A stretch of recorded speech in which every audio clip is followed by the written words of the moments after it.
Pria ini hendak melarikan diri dari penjara, tetapi ketika ia membuka pintu penjara, ia terkejut melihat bahwa penjara ini sebenarnya adalah sebuah kapal yang berlayar di lautan. Pria ini memberitahu Sujono tentang situasi tersebut. Sujono juga ikut terkejut ketika mendengarnya, tetapi hal itu tidak dapat menghentikan keduanya untuk melarikan diri dari penjara. Berikutnya, pria ini mengeluarkan alat pelacak arah yang sudah ia buat. Pada saat yang sama, Jono mencari satu orang rekan lagi, tetapi orang ini ternyata adalah musuh bebuyutan Sujono. Tak lama kemudian, si botak menemui sipir penjara dan mendapat kesempatan berdoa di dalam dek kapal.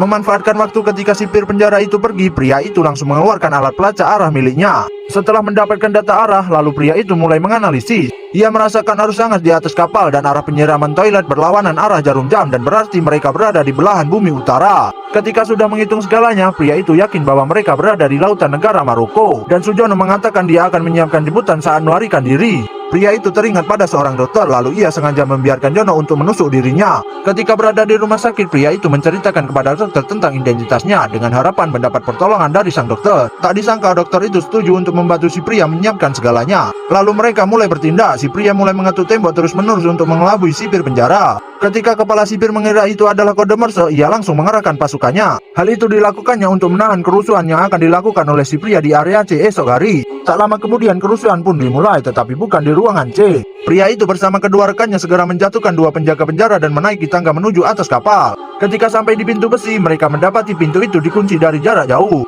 Mereka dengan cepat merusak kabel kelistrikan yang ada di kapal, dan akhirnya pintu itu terbuka. Helikopter yang datang untuk menjemput mereka telah tiba, tetapi Sujono mendapati bahwa si pria belum keluar. Dengan cepat, Jono mulai menembaki para penjaga penjara dengan brutal. Di tempat lain, kepala sipir sudah membawa orang ke ruang kelistrikan, tetapi dia tidak tahu bahwa pria itu bersembunyi di tangki air. Pada saat ini, seorang sipir menyalakan kembali tenaga listrik, dan segera air mulai menyiram dengan deras. Air yang mengalir dengan deras dengan cepat menghanyutkan si pria ke dalam saluran pembuangan ke arah laut. Dengan cepat Sujono menemukan si pria yang melambaikan tangan di bawah, dan Sujono segera melemparkan tangga ke arah pria itu. Namun saat si pria menaiki tangga, kepala sipir berhasil naik ke atas kapal dan menembaki pria itu dengan sangat brutal. Dengan cepat pria itu membalas tembakan dengan pistol yang diberikan oleh Sujono dan mengarahkan tembakan pada tangki minyak di atas kapal. Detik berikutnya mereka sampai di tepi pantai dan menemukan bahwa orang yang datang menjemput mereka adalah wanita cantik, dan ternyata itu adalah anak dari Sujono. Dengan bantuan anak Sujono, pria itu akhirnya menemukan orang yang menjebaknya di penjara yang mengerikan itu. Apakah kelanjutan